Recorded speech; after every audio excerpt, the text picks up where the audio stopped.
Alhamdulillahilladzi aqsama bis-subhi idza tanaffas.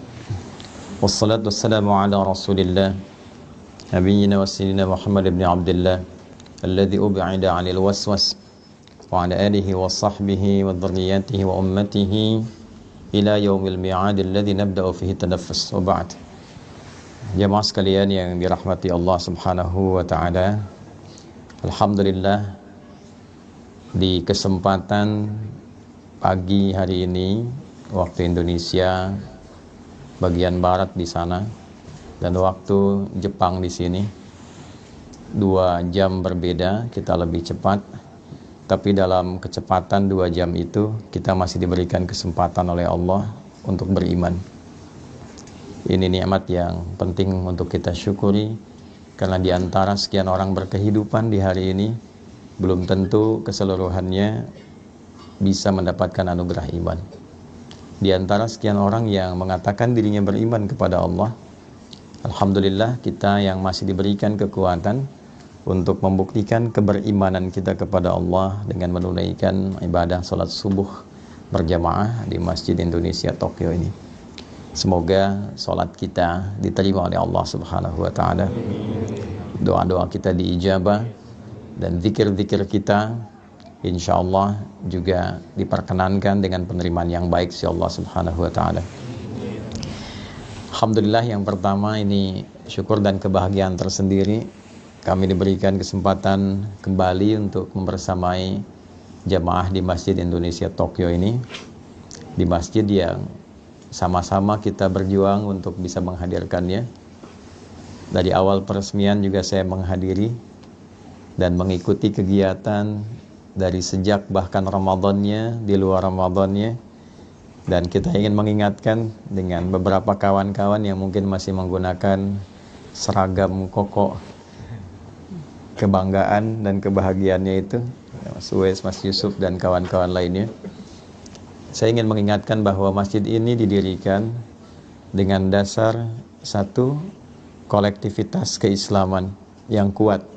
Di sini ada semangat untuk berjamaah, semangat untuk membangun kerukunan, dan betul-betul berjuang untuk bisa memperkenalkan Islam dan meningkatkan ibadah kepada Allah Subhanahu wa taala, khususnya di lingkungan Tokyo dan pada umumnya di Jepang. Mudah-mudahan niat dan seluruh apa yang kita harapkan itu sampai hari ini masih dicatat oleh Allah sebagai amal soleh untuk kita semuanya. Teman-teman sekalian, subuh itu memiliki keistimewaan yang unik, baik di dalam Al-Quran juga di dalam keterangan hadis-hadis Nabi Muhammad sallallahu alaihi wasallam. Saking unik dan istimewanya, Nabi bahkan memberikan contoh langsung yang kelak akan diikuti, bahkan diburu oleh para sahabat, baik yang senior dan yang paling menarik juga berkompetisi di dalamnya sahabat yang junior. Sampai saking inginnya mengetahui aktivitas Nabi dalam mempersiapkan subuh ini, ada sebagian nanti sahabat junior yang ingin mengetahui lebih dalam sampai lingkar terdekat Nabi, ada yang mencoba menginap di kediaman kerabatnya untuk mengetahui bagaimana Nabi bangun dari tidurnya hingga mempersiapkan subuh beliau sallallahu alaihi wasallam. Saya akan batasi pada 3 bagian pokok terkait dengan subuh ini, sehingga dengan batasan ini saya berharap kajian kita efektif. Yang pertama, karena kita hanya akan sampai pada jam 6.30 kurang lebih. Yang kedua, dari efektivitas dan fokus pada kajian kita ini, saya berharap ada perubahan kelak mulai dari hari ini, esok dan selanjutnya, tentang cara kita menyiapkan dan menghadapi serta mengamalkan nilai-nilai subuh dalam kehidupan kita. Jadi subuh itu bukan sekedar sholatnya, dinilai penting, bukan juga bacaannya, tapi ada value-nya yang membimbing kita mengawali aktivitas dalam kehidupan. Secara cepat teman-teman sekalian, di dalam Al-Quran satu-satunya nama sholat yang diperkenalkan dengan 2 nama itu hanya sholat subuh. Yang lainnya ada yang disebutkan dengan namanya sekali, ada yang diisyaratkan dengan waktunya saja.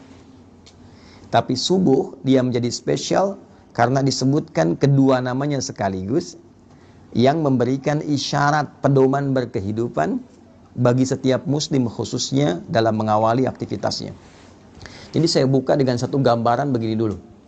Di Islam itu tidak ada satupun nama dan juga tuntunan dalam ibadah kecuali seluruhnya mengandung makna dan hikmah. Baik ya? Dari namanya, kemudian terkait dengan pelaksanaannya, ritualnya, itu bukan ritual hampa yang cuma kita bergerak-gerak, tidak. Di dalamnya ada maknanya, setiap bacaan ada artinya, bukan sekedar terjemahan, tapi juga mengandung pedoman dalam berkehidupan. Dituntun kita dalam menjalani hidup dari makna-makna yang kita dapatkan dalam proses ibadah itu. Karena itulah setiap ibadah dalam Islam itu selalu akan memberikan peran perubahan pada perilaku dan kehidupan kita. Saya ambil contoh begini. Apa parameter keberhasilan orang sholat itu? Ya? Nah, nanti ditinjau dari dua bagian. Secara fikih, keberhasilannya benar dia. Dibuka dengan takbir, ditutup dengan salam. Diiringi dengan keikhlasan. Itu tinjauan fikih. Nah, ketika benar menunaikan secara fikih, kewajiban kita terangkat. Baik ya? Yang kedua, dituliskan pahalanya. Ini bekal akhirat. Tapi nanti parameter dampak dunianya apa? Karena kan doa kita selalu, Rabbana atina fid dunya hasanah, wa fil akhirati hasanah, wa qina adzabannar. Nah, salat itu di Al-Quran disebut dengan hasanah. Baik ya? Aqimis salata. Perhatikan kalimatnya, tarafain nahar wa zulafan minal lail innal hasanati yudhibnas sayyiat. Itu Quran di surah ke-11 ayat 114. Salat disebut dengan hasanah. Nah, apa dampak salat yang disebut hasanah itu bagi dunia dan akhirat kita? Tadi secara fikih kalau benar salatnya dibuka dengan takbir, ditutup dengan salam, diiringi dengan keikhlasan, kita meyakini sepenuhnya ada pahala dituliskan. Pahala itulah bekal kita pulang untuk ke akhirat. Kalau ini semua dilepas, jaket, baju, handphone yang bagus-bagus ya, masuk alam kubur aja dilepas. Jangankan ke akhirat, masuk alam kubur tidak dibawa. Baik ya? Nah, yang dibawa apanya? Nilainya, keikhlasannya, amal solehnya. Sekarang dampak dunianya apa? Maka dijelaskan kembali di Al-Quran surah ke-29 di ayat ke-45. Utlu ma uhya ilaika minal kitab wa aqimis salah. Inna salata tanha 'anil fahsya wal munkar. Jadi kalau sholat itu benar dikerjakan, satu dampak dunianya dia bisa merubah perilaku, bertransformasi menjadi pribadi yang lebih baik. Karena itu dulu orang-orang yang hidup di era jahiliyah, ya, ketika kemudian diberikan risalah sholat lewat Nabi Muhammad SAW, itu seketika bisa merubah perilakunya menjadi pribadi terbaik yang hidup di zamannya. Allah. Anda bayangkan, sholat bisa merubah orang dari pribadi pencela menjadi pecinta, dari pemukul menjadi perangkul, ya kan? Dari penipu menjadi pribadi yang sangat dermawan. Itu sholat. Yang kedua, banyak nanti dampak duniawinya, memberikan banyak ketenangan pada diri kita. Ya, itu ditemukan nanti di Quran surah 13 ayat ke-28, ditafsir di Quran surah ke-20 ayat ke-14. Ala bi dzikrillahi tatma'innul qulub. Yakinkan pada dirimu bahwa zikir yang benar itu berpengaruh pada ketenangan hati, berdampak pada ketenangan jiwa. Nah, salat ini puncak zikir tertinggi. Nanti berdoa juga zikir, karena doa disebut dengan zikir di Quran surah 7 ayat 205. Baca Quran itu zikir, Quran surah 15 ayat 9, ya kan? Kita ba'da salat tadi zikir, Quran surah keempat ayat 103. Nah, semua jenis zikir dikumpulkan dalam salat. Takbir ada di situ, tasbih ada di situ, tahmid ada di situ, Quran ada di situ. Ya, karena fungsi zikir itu melahirkan ketenangan. Karena itu ketika kita menunaikan salat, dan salat disebut dengan zikir, wa aqimis salata li dzikri, tunaikan salat sebagai zikir kepadaku, maka disitulah ada puncak ketenangan yang bisa kita dapatkan. Jadi kalau Anda sedang gelisah, bekerja, gelisah, ada masalah, mampir masjid. Kalau nggak sempat menemukan masjid, ambil wudhu, menghadap kiblat, salat 2 rakaat, disitulah dapatkan ketenangan dalam hati kita. Walaupun solusi belum tiba saat itu, tapi hati kita cenderung tenang. Itu dampak dunianya. Jadi tidak ada ibadah di dalam Islam yang tidak punya makna. Dan tidak ada satupun ibadah dalam Islam yang tidak memberikan pengaruh pada kehidupan implementatif kita dalam keseharian. Nah sekarang kita akan mulai dari yang basic dulu, yang kita lakukan setiap hari sebagai seorang mukmin, yaitu pertama menunaikan ibadah salat, waktunya dibuka dengan yang pertama, yaitu salat subuh. Apa artinya subuh? Itu dulu. Jangan-jangan selama ini salat subuh tapi kita belum mengetahui artinya subuh. Yang kedua, dia punya nama yang kedua lagi diperkenalkan dalam Al-Quran. Tadi yang saya bacakan. Ya, contoh Quran surah ke-17 di ayat ke-78. Ia juga disebut dengan Fajr. Aqimis salata liduluki syamsi ila ghasaqil laili wa Qur'anal fajr. Inna Qur'anal fajri kana mashhuda. Disebut dengan subuh di Quran surah ke-81 At-Takwir di ayat ke-18. Was-subhi idza tanaffas. Baik. Teman-teman Bapak Ibu sekalian, subuh, saya ulangi, subuh di dalam bahasa Arab itu seakar dengan kata asbah. Asbah itu asalnya sesuatu yang sudah siap, rencana yang sudah matang. Asalnya bila Anda memiliki agenda yang tersusun rapi, yang siap Anda eksekusi, yang siap Anda jalani, itu orang Arab akan bertanya begini, kaifa asbaht? Nah, bagaimana kabarmu di subuh ini? Maksudnya bukan bertanya keadaan kita semata. Beda dengan kaifa haluk, apa kabarmu dia? Nah, tapi dia bertanya, bagaimana keadaanmu di pagi ini? Apakah sudah siap dengan rencana-rencana yang siap kau kerjakan? Baik kan? Nah, jika Anda ingin ambil ke akar katanya, dalam waktu mula Anda merencanakan sesuatu dan siap untuk dieksekusi di awal kehidupan Anda jalani, itu waktunya disebut dengan subuh namanya. Nah, jadi subuh disebut dengan subuh seakan memberikan kesan bahwa dari mulai Anda bernafas menjalani aktivitas, Anda sudah merencanakan berbagai macam kegiatan yang akan dieksekusi di waktu itu. Salat ini disebut dengan subuh seakan memberikan kesan bahwa umat Islam itu dari mulai bangun tidur, dia sudah memiliki rencana-rencana yang terukur yang akan dieksekusi di hari itu. Jadi tidak ada sikap seorang muslim sejatinya, kecuali saat bangun tidur itu dia sudah punya rencana kegiatan yang jelas. Anda jam 7 mau di mana hari ini? Jam 8 mau kerjakan apa? Jam 12 nanti mau di mana? Salat asar ditunaikan di masjid mana? Jadi pribadi muslim itu, menjadi muslim adalah menjadi pribadi yang teratur. Menjadi muslim, menjadi pribadi yang terencana. Jadi diajarkan kita dalam salat, dipaksa kita bangun untuk kebaikan kita, tapi juga dituntun untuk merencanakan semua kegiatan kita, bahkan semakin tinggi iman dan takwanya, dia merencanakan sampai akhiratnya.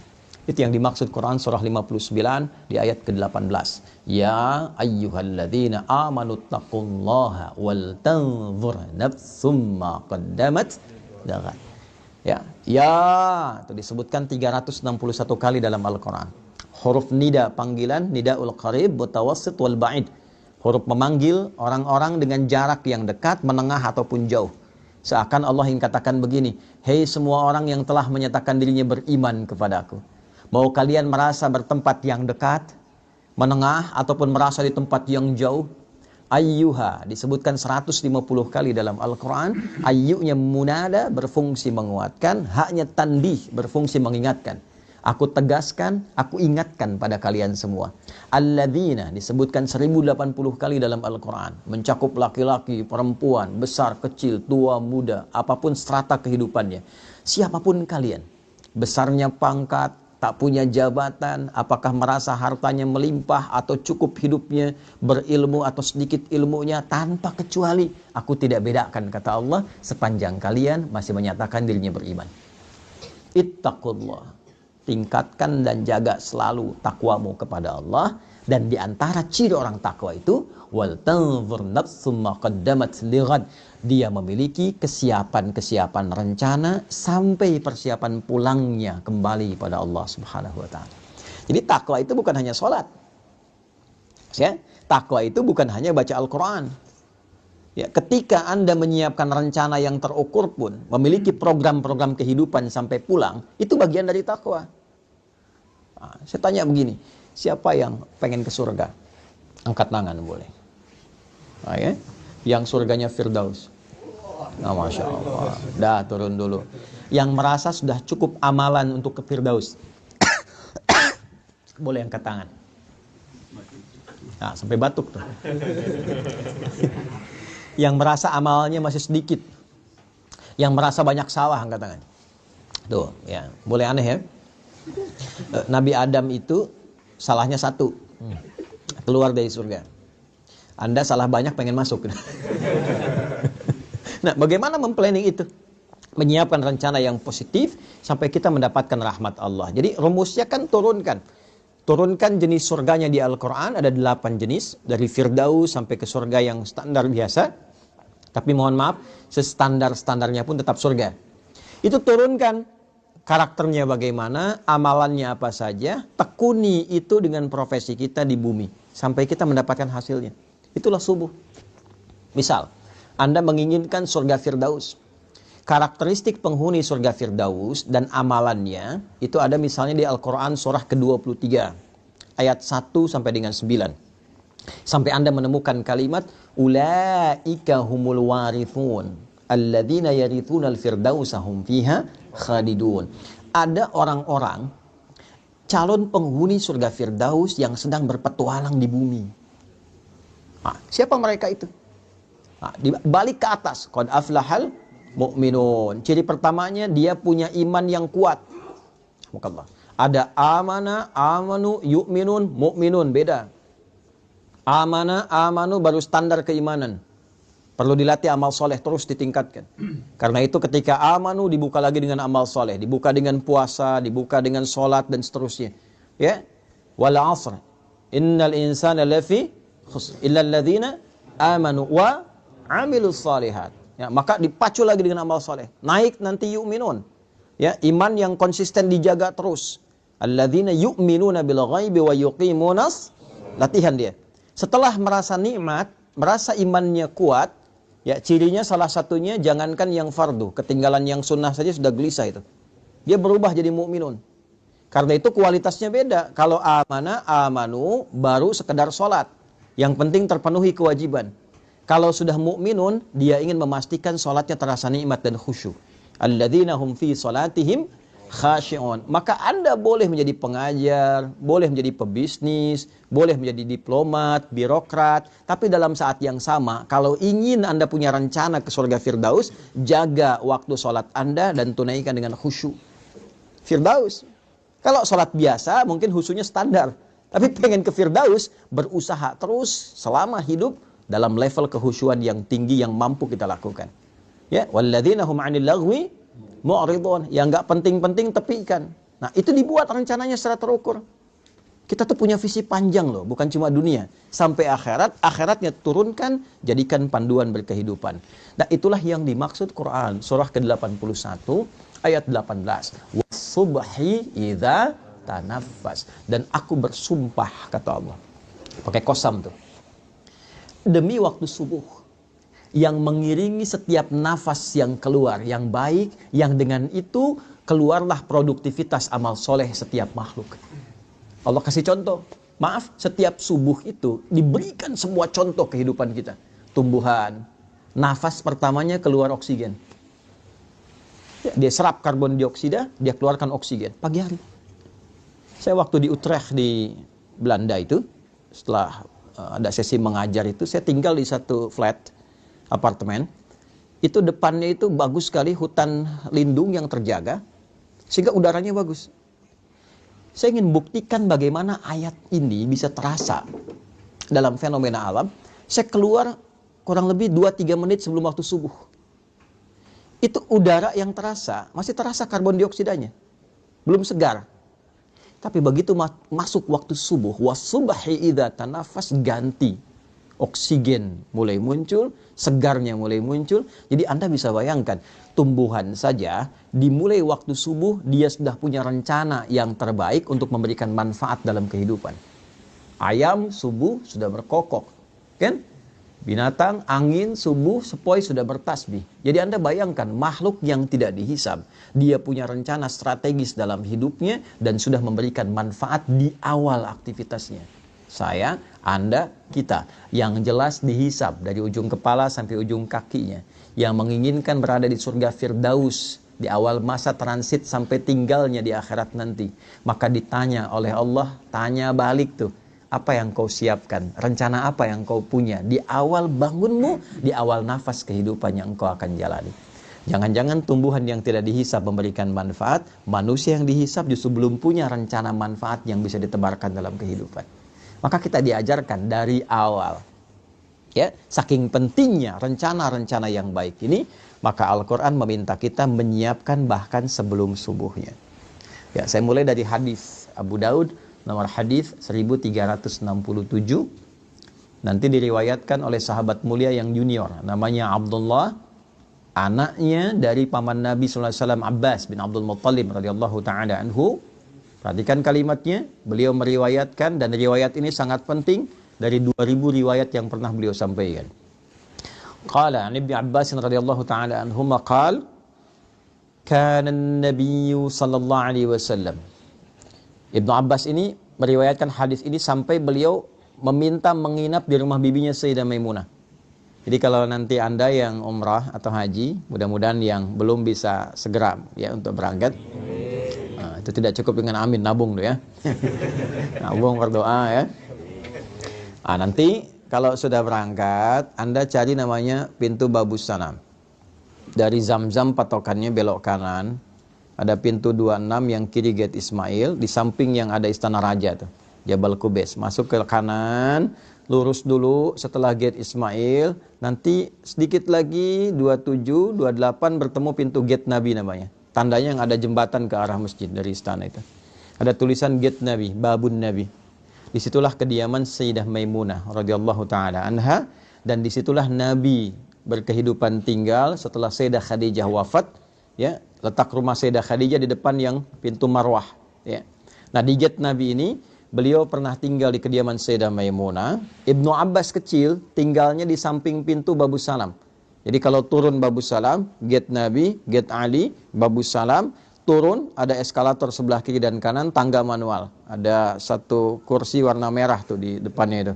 Turun ke bawah, ada tulisan Babus Salam. Babus Salam tuh nanti sejajar, kalau tarik garis lurus ke Maulid Nabi, tempat lahirnya Nabi itu. Ya. Jadi seakan-akan memberikan satu isyarat bahwa kita berislam itu ya menuju kepada Allah melalui petunjuk Nabi Muhammad sallallahu alaihi wasallam. Saya pernah dengan kakak ngambil arah matahari terbit, itu begitu dipotret baru sadar kalau bayangannya itu tembus lurus langsung dari kediaman Nabi ke arah Hajar Aswad. Lurus ya, dulu waktu belum rame-rame seperti sekarang. Nah, saya mau katakan cepat, itu dari pintu itu saya mau ilustrasikan ya, mengarah ke sofa nanti rumahnya Arqam bin Abi Arqam, anak muda usia 17 tahun yang dalam riwayat salah satunya menyebutkan orang yang ke-17 masuk Islam, diajak oleh Sayyidina Utsman Affan radhiyallahu taala anhu dari 40 orang awal yang masuk Islam. Disebut dengan generasi awal as-sabiqunal awwalun. Anak ini, anak bungsu, sudah disiapkan oleh orang tuanya untuk mengabdi kepada Islam dengan mendalami pengetahuan. Jadi anak pertamanya Fudail dikhususkan melayani Nabi, jadi asisten Nabi. Kelak ketika Nabi akan meninggal, Fudailah yang membawakan air wudu untuk Nabi.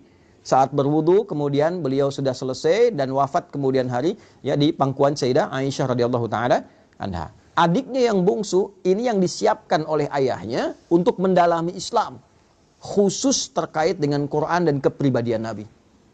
Jadi mohon izin saya sedikit dalamkan ya. Ini pesan bagi kita, kalau sudah berkeluarga disiapkan. Jangan hanya sekedar menyatu, punya keturunan, disekolahkan, tidak, siapkan. Ini anak pertama mau jadi apa? Anak kedua kemana arahnya? Anak ketiga seperti apa? Sehingga melengkapi visi dan kebahagiaan yang disiapkan di kehidupan keluarga itu. Jelas. Sampai ke akhirat bergandengan tangan, dibawa semua. Menghadap Allah dalam kebaikan. Itu ada konsepnya di Quran.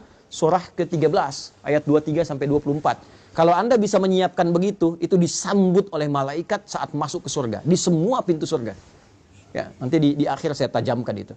Nah, Abdullah bin Abbas ini selalu disingkat dengan Ibnu Abbas. Ya, perhatikan ini di ilmu sanad ya. Kalau ada ayah, ibu mendidik anaknya dengan baik sampai dekat dengan Allah, itu kalau di ilmu hadis dibuang nama anaknya, dilekatkan nama orang tua diwakili ayahnya. Misal, namanya Abdullah, bapaknya Abbas. Diisyaratkan dengan ibnu, anak laki-laki, Abbas. Abdullahnya dibuang. Untuk memberikan kesan bahwa setiap yang dilakukan oleh anak, yang sifatnya baik, mau dia sholat, baca Quran, mau dia beramal kebaikan apapun, sepanjang pernah dididik oleh orang tuanya, maka semua yang dia kerjakan mengalir pahala dan kebaikannya pada kedua orang tuanya. An Ibnu Abbas radhiyallahu taala anhuma, hadis ini diriwayatkan oleh Ibnu Abbas. Jadi kalau saya bacakan hadis ini, Anda yang dengar sekian banyak, live ribuan orang misalnya tonton, itu satu hadis ini dari ribuan orang yang menyimak mengalirkan pahala untuk Abbas dan juga istrinya dan keluarga besarnya. Bayangkan. Beliau mengatakan, kana Nabiyyu sallallahu alaihi wasallam, adalah kebiasaan Nabi sallallahu alaihi wasallam. Idza staiqadha min naumihi, jika beliau bangun dari tidurnya, fajalasa, beliau duduk terlebih dahulu. Nah, ini sunnah.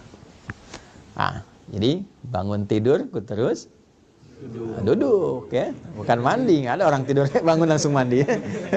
Ayo yang guru-guru di street ya, diajarkan lirik yang sesuai hadis tuh bagus. Bangun tidur terus duduk. Kemudian duduk dulu tenang. Kemudian wa masaha biyadihi min athari naumi. Beliau menghilangkan bekas ngantuknya dulu dengan bagian tangan yang diduga bersih. Hilangkan dulu ngantuknya. Ya, ini penting kalimat ini karena nanti ada hadis. Kalau Anda bangun tidur, cuci dulu tangan Anda karena Anda tidak tahu tangan itu berkelana kemana saat tidur. Ya, dalam situasi yang khusus. Tapi situasi yang umum, yang bersihnya, hilangkan dulu bekas ngantuknya. Nah, supaya Anda berdoa dalam keadaan sadar. Jadi bukan berdoa dalam keadaan ngantuk. Ya, sadar. Di Islam itu, wahyu pertama turun, Anda masih ingat gak? Apa bunyinya? Iqra. Baik, Iqra. Tapi tidak jarang orang melihat proses mendapatkan Iqra itu. Teman-teman, Nabi itu menerima wahyu seluruhnya dalam keadaan sadar dan terjaga. Ya, mau saya katakan begini. Ya, itu kan malaikat meluk kan? Ya kan?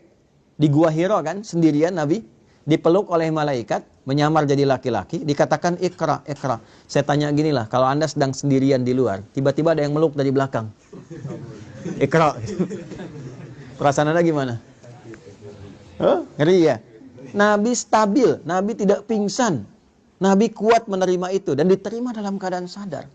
Artinya apa? Seluruh apa yang diajarkan oleh Nabi bukan hanya dibimbing dan dikuatkan oleh Allah, tapi dipastikan dengan ikhtiar yang baik, yang sempurna, yang terukur. Tidak ada satu bacaan pun yang diajarkan Nabi dalam keadaan beliau tidak sadar, itu nggak ada. Ya, jadi kita baca doa itu, pastikan dulu, sempurna dulu keadaan diri kita, siapkan dengan baik. Jangan sampai alhamdulilladzi ahyana ba'da amatana, amatannya panjang, amatana walaihin nusyur gitu ya. Bangunnya jam 3, sadarnya jam 6 gitu kan. Itu. Nah, siapkan. Setelah itu, nah ini poinnya. Yang kita tahu kan baru doa tadi ya. Sekarang perhatikan hadisnya. Faqara'a khawatima Ali Imran. Maka beliau membiasakan membaca 11 ayat terakhir surah Ali Imran. Nah, secara cepat saja. Di 11 ayat terakhir surah Ali Imran, dimulai dari 190 sampai 200, itu adalah tuntunan merencanakan kegiatan yang dibuat dalam waktu yang panjang sampai ke akhirat kita. Inna fi khalqis samawati wal ardi wa ikhtilafil laili wan nahari la ayatil liulil albab. Sungguh tancapkan pada hatimu yang paling dalam, jangan sampai ragu. Kalau kita ngaji agak dalam sedikit.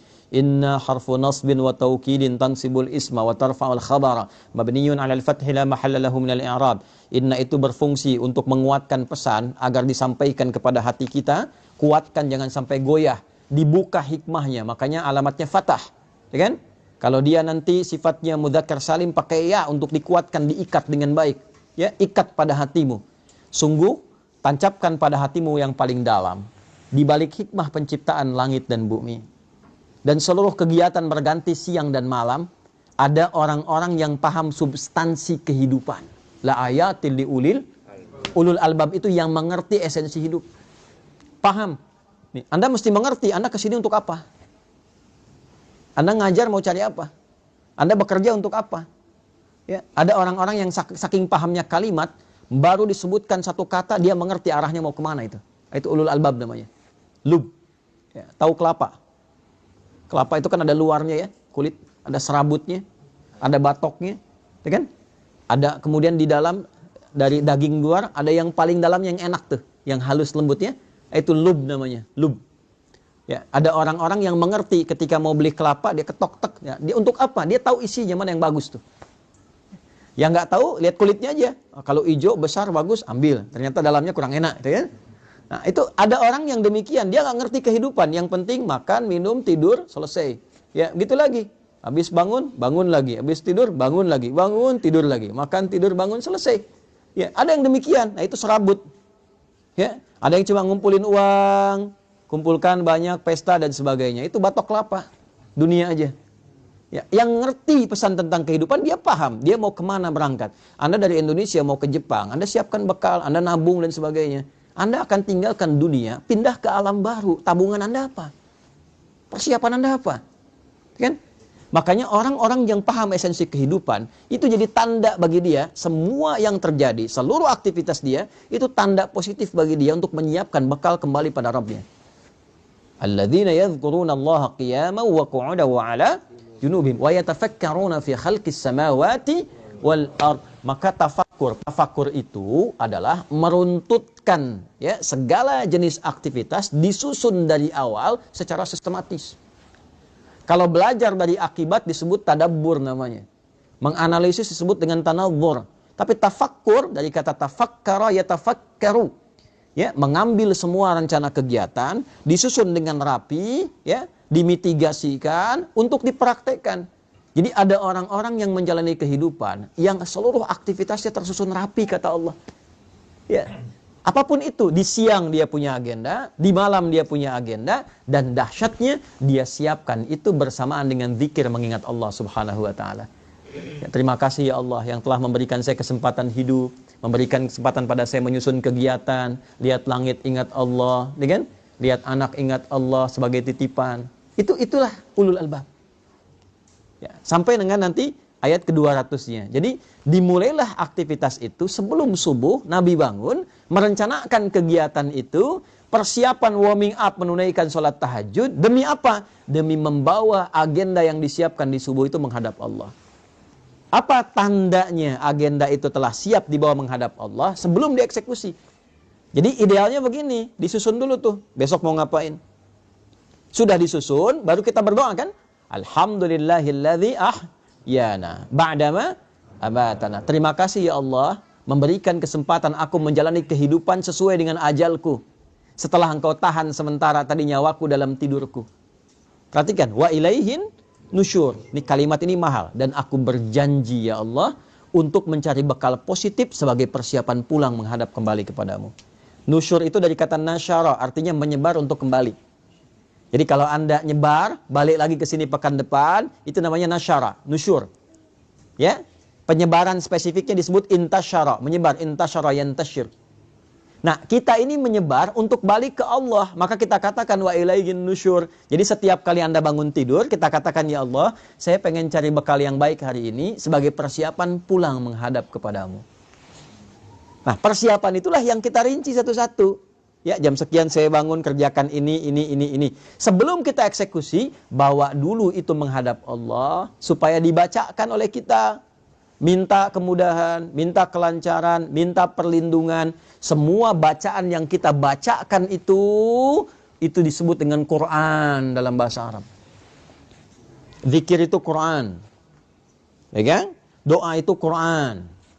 Bacaan-bacaan kita Quran. Kalau yang dimaksudkan Al-Fatihah sampai dengan An-Nas, tambahkan alif lam di depannya, menjadi Al-Quran. Jelas? Baik ya? Al-Quran, kalau pakai alif lam, kayak artikel the dalam bahasa Inggris. Ya, there are so many cars outside. Itu banyak tuh mobil di luar tuh. Tapi kalau kita katakan the car, is yours. Ya, tapi yang ini itu punya Anda. Baik ya?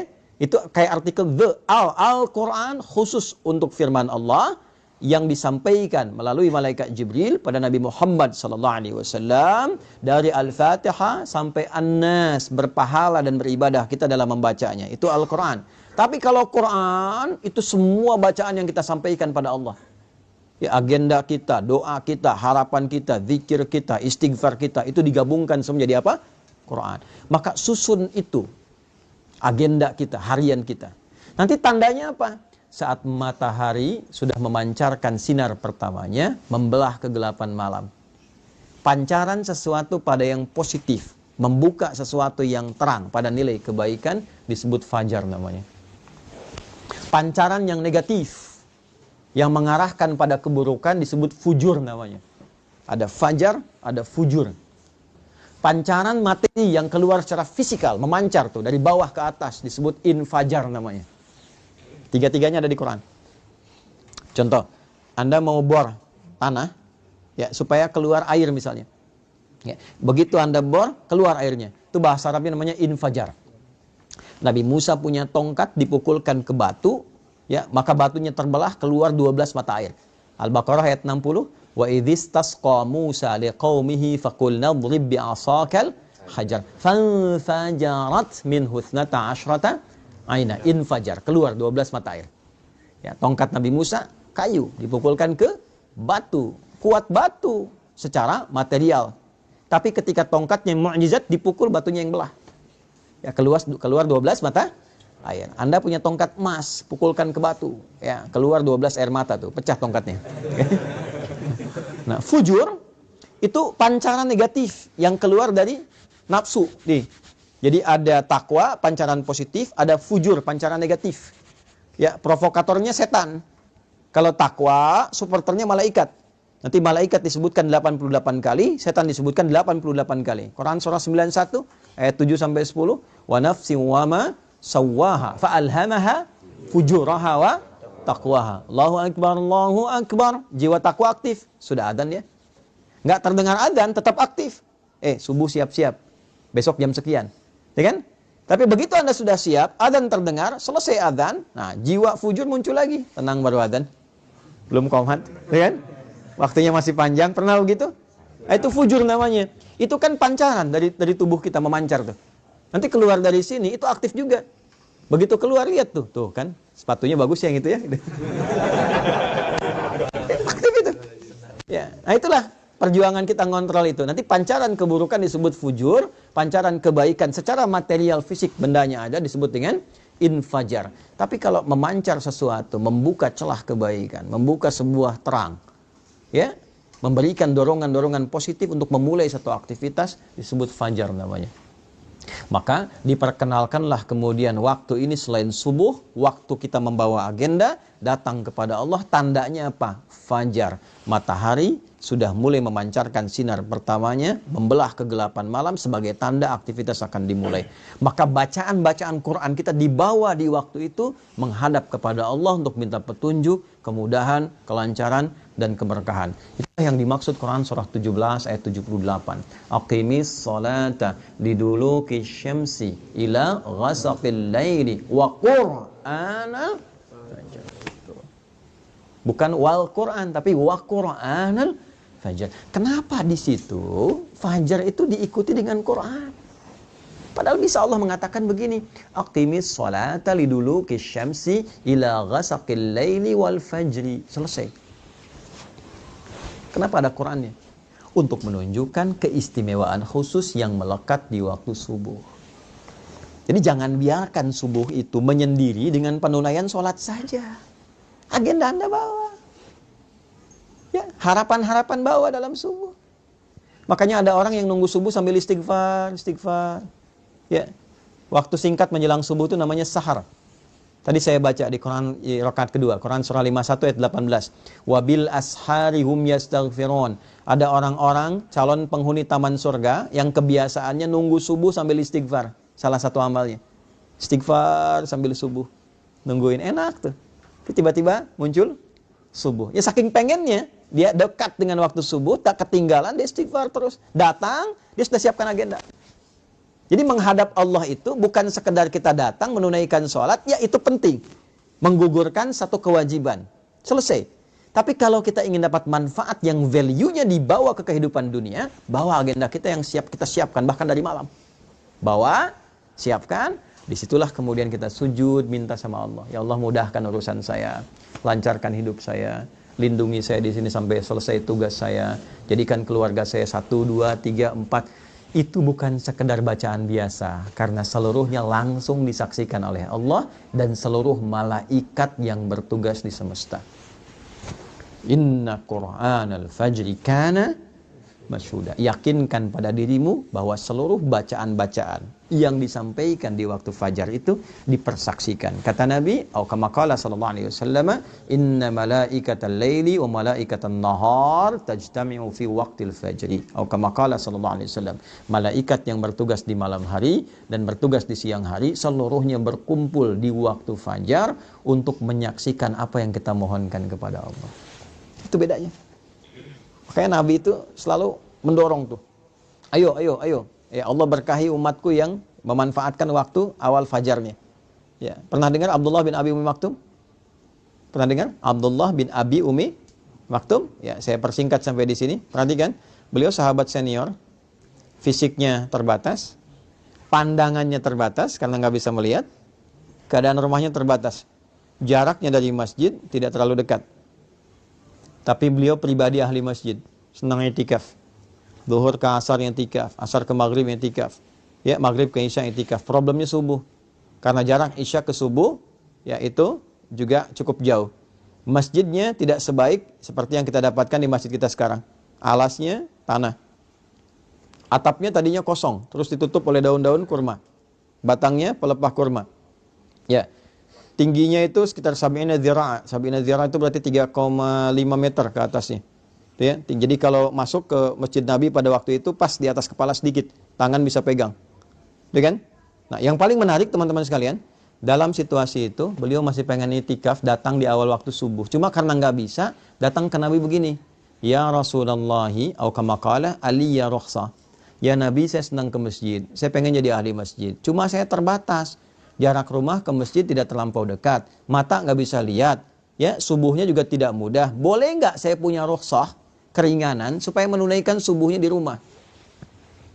Nabi tidak mengiyakan, tidak melarang. Perhatikan jawabannya. Kata Nabi, atau kama qala sallallahu alaihi wasallam, atasma'ul adzan, apakah engkau masih mendengar adzan? Kata beliau Abdullah bin Abi Maktum, bala ya Rasulullah, kama qala, ya Rasulullah. Perhatikan kalimatnya. Madum tatasma'ul adzan atau kama qala fa'addiha fil masjid. Selama engkau masih bisa mendengar adzan, maka tunaikanlah itu di masjid. Bayangkan. Di-highlight oleh para ahli hadis. Satu, adzan terdengar. Tuh. Ya kan? Diketahui. Ya, yang penting wasilahnya sampai. Al-hukmu yaduru ma'illati. Kalaupun nggak bisa terdengar keluar, artinya kita paham waktu sholat. Kalau yang bisa terdengar di Osaka tuh boleh terdengar tuh, ya, masih bisa tuh keluar tuh. Ya, itu bayangkan maksudnya apa? Yang adzannya pun adzan yang baik supaya terdengar nyaman orang ke masjid. Tadi adzan bagus tuh, yang adzan di sini tadi tuh. Ya. Madinah mirip-mirip tuh. Maksud mirip-mirip tuh gini, bukan lagunya, bukan. Ya. Maksud mirip-mirip tuh begitu as-salat subuh kan? As-salatu khairum minan naum. Salatnya yang panjang tuh. Ya kan? Naumnya pendek kan? As-salatu khairum minan naum. Pendek kan? Nah, di kita di Indonesia kadang-kadang naumnya yang panjang. Ya, salatu khairum minan naum. Tidur lagi tuh. Ya. Nah, saya mau balik tuh. Satu, adzan, atau kalau kita tidak dengar adzan seperti sekarang, sepanjang beriman, catat waktu sholat. Itu ada di Quran surah keempat ayat 103. Inna salata kanat 'alal mu'minina kitaban mawquta. Kalimat bebasnya, orang beriman itu tahu waktu sholat. Jelas? Oke. Selanjutnya apa? Begitu mendengar kalimat Nabi, sepanjang engkau mendengar itu, usahakan tunaikan di masjid. Maka sejak saat itu beliau mengatur waktunya. Bayangkan, tidak punya penuntun, jalan meraba ke arah masjid, datang di awal waktu di masjid yang kondisinya tadi saya uraikan. Anda bisa bayangkan, sejak saat itu bahkan adzan subuh itu haknya menjadi Abdullah bin Abi Ummi Maktum. Milik Abdullah bin Abi Ummi Maktum radhiyallahu taala anhu. Jadi Bilal itu naik menjadi adzan pembuka. Bilal adzan pembuka sebelum subuh tiba untuk mengingatkan siap-siap waktu subuh. Sejak peristiwa itu, saking pentingnya subuh. Saking pentingnya. Setelah itu Abdullah bin Mas'ud radhiyallahu taala anhu baca Quran 50 ayat sebagai persiapan bagi masyarakat. Ayo siapkan agenda, siap-siap ke masjid, waktunya penting, mohon sama Allah. Baru setelah itu Abdullah bin Abi Maktum itu adzan, sahabat semua sudah ada di masjid. Itu yang menjadikan mereka dengan seluruh aktivitasnya sampai sekarang dikenang sukses apapun aktivitas mereka dan profesi mereka. Tidak ada satupun sahabat yang hidup di muka bumi ini dengan semua kegiatannya kecuali mereka sukses dan bahagia. Silahkan Anda cek profil mereka banyak sekali. Makanya bacanya tuh diperdalam lagi. Baca sirah, kajiannya ditambah supaya motivasi. Jangan yang aneh-aneh. Ya, Anda misalnya kan pelajar nih. Dari pelajar itu keluarkan ayat-ayat tentang ilmu, hadisnya apa. Lihat profil sahabat yang fokus di bidang ilmu. Ali bin Abi Thalib belajarnya bagaimana? Sampai pakar di bidang matematika. Itu bukan hanya tahu tafsir, hadis. Beliau itu paham matematika apa. Anda kalau ngaji tafsir, ada tafsir tuh bagus ya. Namanya Al-Jawahir, karya Tontawi Jawahari. Itu bagian terakhirnya ada kitab Lataif namanya judulnya itu. Di dalam Lataif ini ada keunikan-keunikan Ali bin Abi Thalib karena menyelesaikan persoalan-persoalan hukum itu dengan menggunakan pendekatan hitungan matematika. Indah deh. Yang perempuan itu ya, Sayyidah Aisyah itu kan dokter. Dalam arti paham bidang kedokteran, belajar ilmu kedokteran. Sayyidah Fatimah itu perawat. Nanti ada nasab perawat tuh ada. Yang laki-laki siapa, yang perempuan siapa, yang di militer siapa, yang pebisnis di sini keluarkan ayat-ayat tentang bisnis, hadisnya apa, profil sahabat Nabi itu siapa yang pebisnis, entrepreneurnya siapa saja, ya silahkan Anda cek keluarkan, begitu caranya. Bagaimana orang sudah wafat, hartanya, aktifannya masih ada sampai sekarang. Utsman itu sudah meninggal, cuma beli satu sumur, dikonversi sekarang jadi hotel, orangnya sudah meninggal, hotelnya dibuat oleh pemerintah Saudi, ya kan? Setelah itu dijadikan kemudian wakafnya Utsman bin Affan radhiyallahu taala anhu, hasil yang disimpan di Bank Saudi disedekahkan untuk kepentingan umat Islam. Orangnya sudah wafat 15 abad yang lalu. Apa ada YouTuber di masa Nabi? Tapi jangan salah, orang-orang media ada, sampai turun ayat banyak. Wa idza ja'ahum amrun minal amni awil khaufi adza'u bi. Ada tipikal orang-orang sakit yang apapun bisa jadi konten baginya katanya. Itu ada di Quran. Ya, jadi apa saja jadi konten, bikin konten, upload lagi. Uploadnya pakai syair. Lihat apa saja bikin konten, apa saja bikin konten. Sampai turun ayat. Selektivitaslah dalam bikin konten itu. Yang baik-baik tampilkan. Jangan bikin hoax, maka turun ayat-ayat tentang hoax. Cuman medianya tidak seperti sekarang. Ya, sekarang lebih berkembang, eranya digital. Ngajinya juga beda. Dulu saya waktu ngaji tasrif masih sorop. Fa'ala yaf'ilu, fa'ala yaf'alu, fa'ala yaf'ulu. Sekarang sudah beda. Taba yatubu yutuban. Pas bakayu Facebookan, ya. Tak takayu taktiku TikTokan, ya. Instagramu Instagraman. Nah, ini yang kita perbaiki sehingga ngajinya itu tulus. Ya, jadi ilmu dipelajari, amal dipraktekan, manfaat kemudian bisa diraih. Itu terukur semua. Dulu ngaji kita begitu, Fathul Qarib, Fathul Mu'in, macam-macam. Dulu ulama-ulama itu mendampingi Umar. Anda kalau ke Jogja, di Kesultanan Jogja itu masih ada tuh. Ya, kumpulan-kumpulan hazanah awal tuh keislaman di situ. Ada ngajinya tuh. Ini pembahasan Fathul Qarib yang ngajar siapa, Fathul Mu'in yang ngajar siapa, muftinya siapa, ya dalamnya siapa, sampai begitunya. Dan dipraktekkan dalam kehidupan. Makanya desain kotanya pun terukur. Silakan Anda cek kalau nggak percaya. Di mana ada masjid, depannya ada alun-alun, sampingnya ada pasar dan sebagainya. Itu bukan sesuatu yang biasa, terukur. Oleh karena itu saya kembalikan dan saya tutup, teman-teman, saya ingin mengajak. Jadi jangan sampai kita menunaikan ibadah